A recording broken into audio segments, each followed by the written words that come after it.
SSC 2026 এবং 27 ব্যাচের প্রিয় শিক্ষার্থীরা, আসসালামু আলাইকুম। আশা করি তোমরা সবাই ভালো আছো। আমিও ভালো আছি আলহামদুলিল্লাহ। আমি তোমাদের তাইম ভাইয়া। তোমরা দেখতেই পাচ্ছ আজকে আমি তোমাদের সাধারণ গণিতের লগ এবং সূচক নিয়ে আলোচনা করব। ঠিক আছে? আচ্ছা, তো লগ এবং সূচক থেকে যে ম্যাথগুলা প্রতি বছরেই প্রায় এসে থাকে, আমি নিয়ত করেছি যে সেই ম্যাথগুলা নিয়ে একটু আলোচনা করব। কিভাবে আমরা সংক্ষিপ্ত সময়ের মধ্যে আমরা মানে মানে কয়েকটা ম্যাথ করে আমরা কিভাবে পরীক্ষায় কমন ফেলবো, সেই চিন্তা এবং প্রত্যাশা নিয়ে আমি ক্লাসটি শুরু করছি। আশা করি সকলেই ক্লাসটি মনোযোগ দিয়ে দেখবে ইনশাআল্লাহ। ঠিক আছে? আমি দেখো তোমাদের প্রথমে একটা সৃজনশীল দিচ্ছি। এখানে আমি তোমাদেরকে গুনে গুনে আহ তিনটা সৃজনশীল আমি এই অধ্যায় থেকে করাবো। আর এই তিনটা সৃজনশীল যদি তোমরা করে যেতে পারো, ইনশাআল্লাহ আশা করা যায় তোমরা পরীক্ষায় কমন পাবে ইনশাআল্লাহ। ঠিক আছে? দেখো প্রথমে যে সৃজনশীল দিচ্ছি সেটা সূচক থেকে। এ এর মান দেওয়া আছে, বি এর মান দেওয়া আছে, সি এর মান দেওয়া আছে, ডি এর মান দেওয়া আছে। এখান থেকে তিনটা কোশ্চেন তোমাকে বলছে সলভ করার জন্য। ঠিক আছে? প্রথম কোশ্চেনটা কি বলছে যে a ইকুয়াল 128 মানে 128 হলে 128 হলে p এর মান নির্ণয় করো। ঠিক আছে? এটা আমরা a থেকে নির্ণয় করব। তাহলে চলো আমরা একটা সলভ করে ফেলি ইনশাআল্লাহ। দেখো আমরা ক নাম্বার সলভ করতেছি। আগে লিখবা দেওয়া আছে a ইকুয়াল কি 4 পাওয়ার 2p প্লাস 1, 2p প্লাস 1। এখন লিখো যে a ইকুয়াল 128 হলে, a ইকুয়াল 128 হলে 4 পাওয়ার 2p প্লাস 1 ইকুয়াল কি 128, মানে আমরা এর পরিবর্তে 128 বসায় দিব। ঠিক আছে? এখন আমাদের কি করতে হবে? আমাদের এই সংখ্যাটাকে ভাঙতে হবে, মানে ছোট করতে হবে পাওয়ার দিয়ে। আর এটাকে আমরা ভাঙবো। ঠিক আছে? তাহলে আমি এটাকে ভাঙতে পারি 2 স্কয়ার, 2 স্কয়ার, আবার উপরে 2p প্লাস 1 আছে। আর এটাকে কিভাবে ভাঙা যায় দেখি তো। আমরা 2 এর উপর কত পাওয়ার দিলে আমরা এটাকে ভাঙতে পারবো? আমরা 2 দিয়ে ভাঙবো। উদ্দেশ্য কি? উদ্দেশ্য হচ্ছে আমাদের ভিত্তি যেটা আছে, ভিত্তি এই পাশ দুই পাশে কেটে দেওয়া। ঠিক আছে? এই জন্য আমরা 2 দিয়ে ভাঙবো। তা আমি যদি 2 পাওয়ার 7 দিই এখানে, তাহলে 128 হয়ে যায়। এখানে 2 পাওয়ার 7 মানে কত? 128। এখন দেখো আমি পাওয়ারে পাওয়ারে গুণ করব। তাহলে আমি যদি গুণ করি তাহলে 2 দুগুণে কত? 4, মানে 2 পাওয়ার 4p প্লাস 2 একে 2, এদিকে থাকে 2 পাওয়ার 7। এখন দেখো সূচকের নিয়ম অনুসারে ভিত্তি এবং ভিত্তি কি কেটে যায়, তাহলে কি থাকে? 4p plus 2 equal 7। আচ্ছা, এখন আমাদের উদ্দেশ্য কি? p এর মানটা বের করো। এখানে বলছে যে p এর মানটা বের করো। ঠিক আছে? আচ্ছা, পরবর্তী দেখো কি করব আমরা। 4p আমি যদি 2টা পক্ষান্তর করি কি হবে? 7 মাইনাস 2 5 হবে। আই মিন 4p ইকুয়াল 5 বা p ইকুয়াল 5/4। সুতরাং আমরা পাই গেলাম p এর মান কত? 5/4। দেখো আমি যে তিনটা সৃজনশীল করাবো, তিনটা কিন্তু ইম্পর্টেন্ট। তোমরা তিনটাই করে যাবা। ধরো যে এই তিনটা তোমাদের সাজেশন আর কি, তো তিনটাই করে যাবা। তিনটা করে যাওয়ার পর আশা করা যায় ইনশাআল্লাহ কমন পড়বে ইনশাআল্লাহ। ঠিক আছে? আচ্ছা, তো আমরা প্রথম সৃজনশীলের ক নাম্বারটা সলভ করলাম। কি করলাম আমরা এখানে? প্রথমেই আমরা এটাকে ভাঙলাম। 4 এ ভাঙলাম, 2 স্কয়ার দিয়ে ভাঙা যায়। তার উপরে 2p প্লাস 1 আছে। আর এদিকে দেখো আমরা 128 কে ভাঙলাম 2 পাওয়ার 7, 2 দিয়ে ভাঙবা, কারণ আমাদের উদ্দেশ্য কি? 2 এই 2 মানে দুইটা ভিত্তি কেটে নেওয়া। ঠিক আছে? তো এইভাবে 2 দিয়ে ভাঙলাম। এখন দেখো 2 2 কাটা যায়, থাকে কি 4p প্লাস 2, আর এদিকে থাকে তোমার 7। এখন আমাদের এখানে p এর মানটা বের করা খুব ইজি। ঠিক আছে? আশা করি সবাই বুঝতে পারছো। আচ্ছা, এই অঙ্কটা একটু স্ক্রিনশট দিয়ে নাও, না হয় খাতায় তুলে নাও। ঠিক আছে?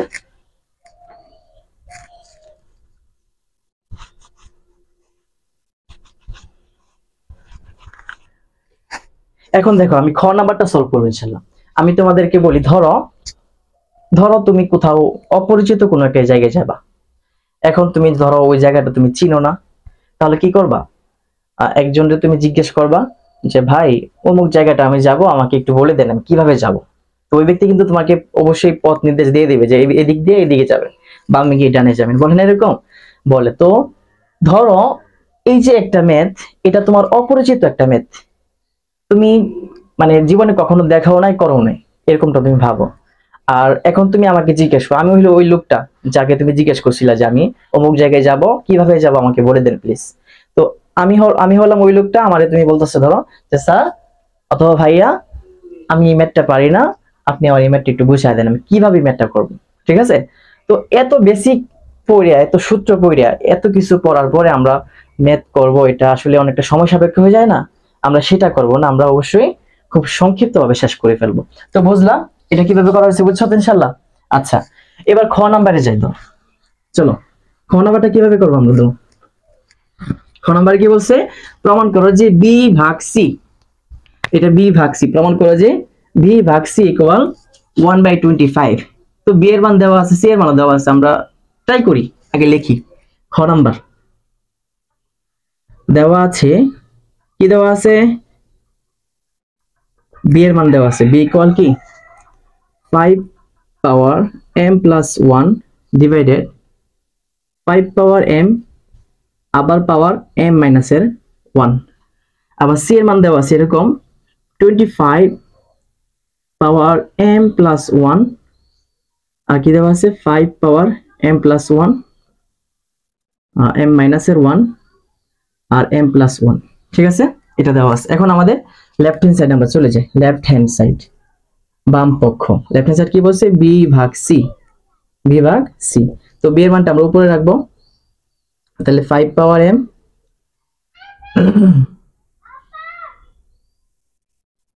5 পাওয়ার m পরে কি আছে m প্লাস 1, 5 পাওয়ার m প্লাস 1 ডিভাইডেড 5 পাওয়ার m আর এদিকে কি m মাইনাসের 1 ভাগ ভাগ আমরা এটা কি দিব 25 পাওয়ার m প্লাস 1 ডিভাইডেড 5 পাওয়ার m মাইনাসের 1 পাওয়ার m প্লাস 1। ঠিক আছে, এটা আমাদের দেওয়া আছে। আগে লিখে নাও কি কি দেওয়া আছে, ওইটা লিখে নিতে হবে। ঠিক আছে, আচ্ছা এবার দেখো, এবার আমরা কি করতে পারি, আমরা ভাঙবো।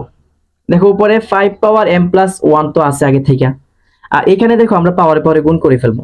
তাহলে m এর সাথে m গুণ করলে কি হবে m স্কয়ার মাইনাস m এর সাথে 1 গুণ করলে হবে m। ঠিক আছে, ভাগ। এখানে দেখো কি করা যায়, এখানে আমি 25 কে ভাঙবো, তাহলে 25 কে ভাঙা যায় 5 স্কয়ার, কারণ এদিকে আমাদের 5 আছে, ভিত্তি আমাদের কি আছে 5 আছে, তো আমাদের এদিকেও ভিত্তিটা 5 আনতে হবে। ঠিক আছে, ডেফিনেটলি আমাদের 5 আনতে হবে। তো 5 স্কয়ার দিতে পারি, আর উপরে আমরা দিতে পারি যে m প্লাস 1, আর নিচে দেখো যে 5 পাওয়ার m মাইনাসের 1 আর কি থাকে পাওয়ার m প্লাস 1 থাকে। তো এটা আমি একটু শর্ট করি এখানে। ঠিক আছে, এখানে একটু শর্ট করতেছি। দেখো এখানে কিন্তু 2 এর সাথে যদি আমি এটা গুণ করি তাহলে 2m প্লাস 2 হবে, 2m প্লাস 2 হবে।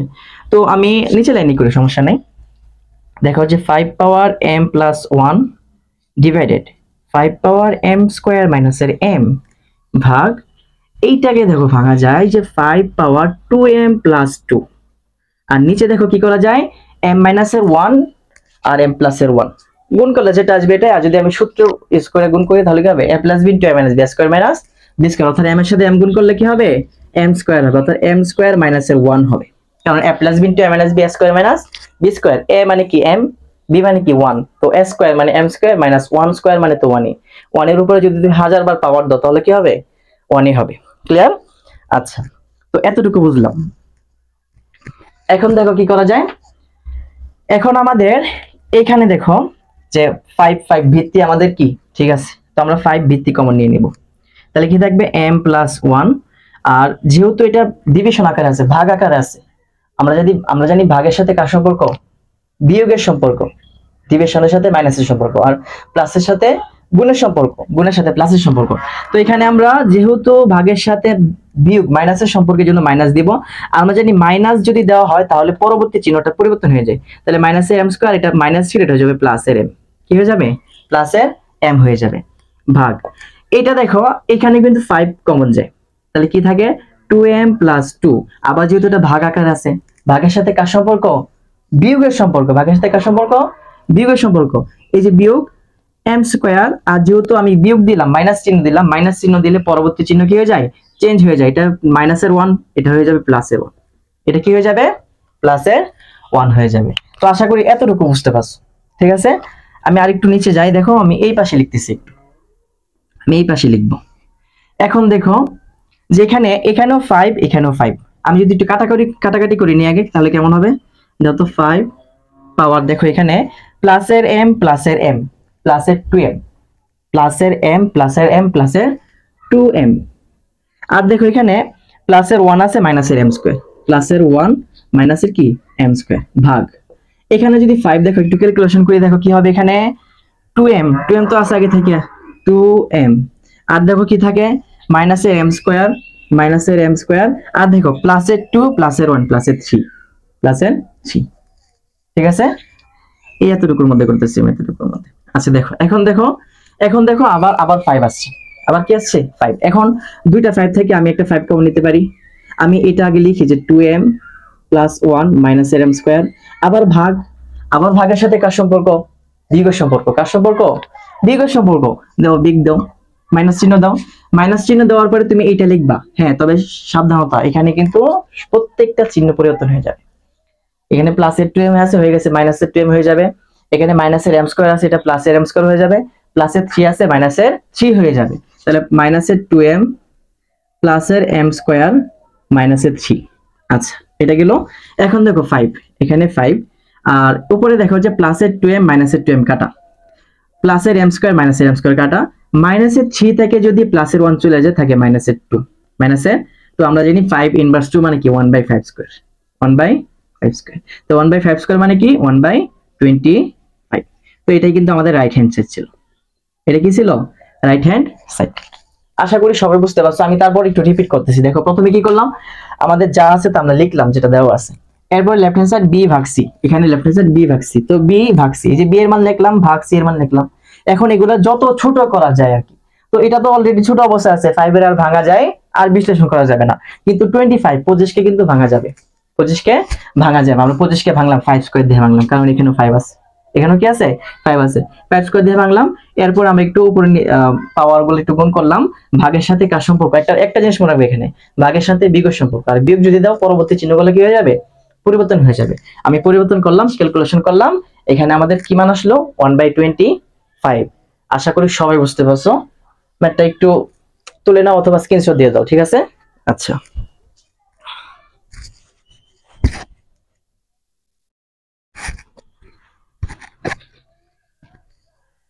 আচ্ছা, আশা করি সবাই বুঝতে পারছো। পরবর্তী ম্যাথ কি আমাদের দেখো।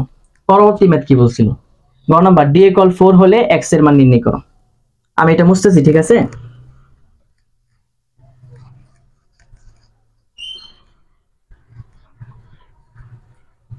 দেখো কি বলছে, d = 4 হলে x এর মান নির্ণয় করো। আগে লিখি d কি দেওয়া আছে দেখো।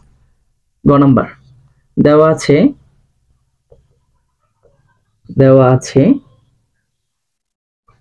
d = কি 3 পাওয়ার x প্লাস 3 পাওয়ার 1 মাইনাস x।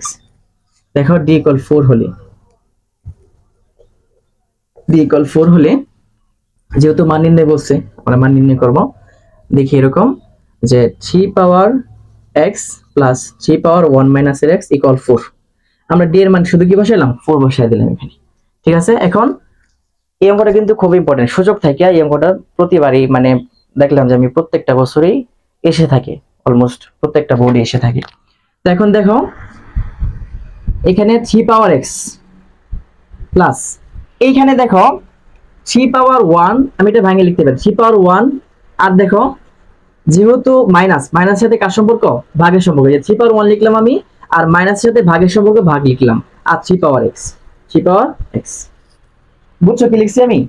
এখানে 3 পাওয়ার 1 মানে ভাগ করলাম আর কি। এখানে আমি তাহলে ভাগ করলে কি লেখা যায়? 3 পাওয়ার 1 ইনটু 3 পাওয়ার মাইনাস x লেখা যায় না? লেখা যায়। তো এই যে 3 পাওয়ার 1 আর এই মাইনাসের সাথে ভাগের সম্পর্ক, মাইনাসের সাথে কার সম্পর্ক? ভাগের সম্পর্ক, ভাগ 3 পাওয়ার x, এটা ভাঙে লিখলাম ইকুয়াল কি 4।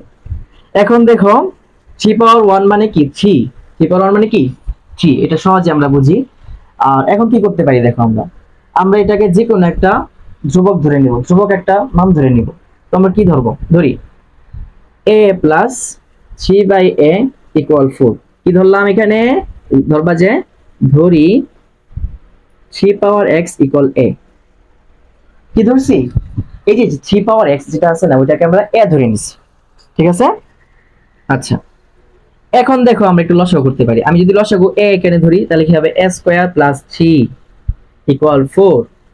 লসাগু তো পড়ছো ক্লাস 6 7 8 এ অনেক পড়ছো, ইভেন ক্লাস 4 5 এ এগুলা পড়ছি আমরা, লসাগু কেমনে বের করা হয়। আচ্ছা, লসাগু বের করলাম। এখন এটা কি ভাগাকার আছে না? আমি যদি এটা পক্ষান্তর করে দিই কি হবে? গুণাকার হয়ে যাবে। তাহলে a স্কয়ার প্লাস 3 = 4a। এখন আমি 4 এটা মাঝখানে নিয়ে আসলে কি হবে? a square minus 4a plus 3, minus 4a plus 3 = কি 0। আমরা কি করলাম? এই প্লাসের 4 এটা আমি ভিতরে নিয়ে আসলাম, মানে এদিকে নিয়ে আসলাম পক্ষান্তর করে। আমরা জানি প্লাস পক্ষান্তর করলে কি হয়? মাইনাস, মাইনাস পক্ষান্তর করলে কি হয়? প্লাস হয়। এতটুকু বুঝছো? এতটুকু বুঝছো তো ইনশাআল্লাহ? তাহলে পরবর্তী স্টেপ কি হবে আমাদের? দেখি কি করা যায় এখানে। এটা কিন্তু আবার দ্বিঘাত সমীকরণ হয়ে গেছে। X square plus B X plus C দ্বিঘাত সমীকরণ তো বুঝো, এটা কিন্তু দ্বিঘাত সমীকরণ হয়ে গেছে। এখন আমরা এটাকে মিল টার্ম করবো, উৎপাদক বিশ্লেষণ করবো। কিভাবে করবো দেখো, বা স্কোয়ার উৎপাদক বিশ্লেষণ তো বুঝো, আমরা কি করব যে প্রথম পদ আর তৃতীয় পদ গুণ করবো, তাহলে 3 স্কোয়ার মাঝখানে এমন ভাবে ভাঙবো যেন 3 স্কোয়ারটা হয়, ঠিক আছে। আচ্ছা, তাহলে a স্কোয়ার মাইনাস এ, আমি দিতে পারি স্কোয়ার মাইনাস এ মাইনাস 3a প্লাস 3 ইকুয়াল কি 0 দেওয়া যায় না, মাইনাসের a মাইনাসের 3a মাইনাসের 4a আবার 3a কে 3 আর a গুণ করলে কি হবে a স্কয়ার হবে। এখন আমি এই অংশটুকু দেখে a কমন নিতে পারি, তাহলে a মাইনাসের 1 থাকে, কি থাকে a মাইনাসের 1, আর এই অংশটুকুকে আমি মাইনাসের 3 কমন নিতে পারি, থাকে a মাইনাসের 1 ইকুয়াল কি 0। এখন দেখো এখানে a মাইনাসের 1 আরেকটা কি পেলাম a মাইনাসের 3 ইকুয়াল 0 হয় a মাইনাসের 1 ইকুয়াল 0 বা a ইকুয়াল কি 1। এখন আমরা ওই যে a এর পরিবর্তে কি দিছিলাম, মানে 3 পাওয়ার x এ কি দিছিলাম a দিছিলাম, এটার পরিবর্তে আমরা 3 পাওয়ার x লিখব। 3 পাওয়ার x ইকুয়াল 1 এর লেখা যায় এরকম যে 1 পাওয়ার 0 সরি 0 এখানে 0 1 এখানে 3 পাওয়ার 1 মানে 3 পাওয়ার 1 মানে কি, সরি এখানে কি লিখতেছি, এখানে এর পরিবর্তে আমরা কি বসাবো 3 পাওয়ার x বসাবো, আর এদিকে তো 1 আছে, ঠিক আছে। তো এখানে দেখো 3 পাওয়ার x আর এখানে 3 পাওয়ার 0 মানে 1, সূচকের একটা নিয়ম আছে ওই যে a পাওয়ার 0 মানে কি 1, a পাওয়ার 0 মানে কি 1। তো এখানে আমরা 3 পাওয়ার 0 দেব, 3 পাওয়ার 0 মানে 1, সুতরাং আমরা একটা মান পাইলাম যে x এর মান আমরা যদি ভিত্তি কেটে যায় মানে 3 আর 3 কেটে যায় তাহলে x এর মান 0 হবে, x এর মান কি হবে 0 হবে। তো একটা মান আমরা পাইলাম, অথবা একটা মান কি আছে, অথবা a মাইনাস 3 ইকুয়াল কি 0, বা এর পরিবর্তে বসাবো 3 পাওয়ার x মাইনাস 3, আমরা যদি পক্ষান্তর করি তাহলে কি হয়ে যাবে প্লাস 3 হয়ে যাবে। তো 3 পাওয়ার 1 মানে কি, আবার 3 পাওয়ার 1 মানে কি 3, তো এখানে 3 কাটা যায়, সুতরাং x এর মান কি হবে 1 হবে, x এর মান কি হবে 1 হবে। এখন আমরা x এর দুইটা মান পেলাম, একটা হচ্ছে 0 একটা কি 1, সুতরাং x ইকুয়াল 0 এবং 1, এটা হচ্ছে আমাদের आंसर, কাঙ্ক্ষিত आंसर। বলছিল x এর মান নির্ণয় করো, কি করলাম আমরা দেখো, এইটাকে প্রথমে ভাঙলাম যে 3 পাওয়ার x প্লাস 3 পাওয়ার 1, তো 3 পাওয়ার 1 মানে 3 মাইনাসের সাথে ভাগের সম্পর্ক আমি ভাগ চিহ্ন দিলাম, ডিভিশন চিহ্নটা দিলাম, আর 3 পাওয়ার x দিলাম। এখন আমরা এই 3 পাওয়ার x এর একটা ধ্রুবক মান ধরে নিব, আমরা a ধরে নিয়েছি, 3 পাওয়ার x ইকুয়াল কি a ধরে নিয়েছি, a ধরলাম। এখন আমরা একটু লসাগু করলাম, লসাগু করার পর আমরা মিল টার্ম করলাম, উৎপাদক বিশ্লেষণ করলাম, আমরা দুইটা মান পেলাম, দুইটা মানে আমরা এখানে বসাই দিই, ক্লিয়ার। আচ্ছা, এটা ছিল আমাদের সূচক থেকে যে ম্যাথটা, আমি বলছিলাম 3টা ম্যাথ করাবো, এটা সূচক থেকে যে ম্যাথটা ইনশাআল্লাহ ভালো করে দেখে নিবা।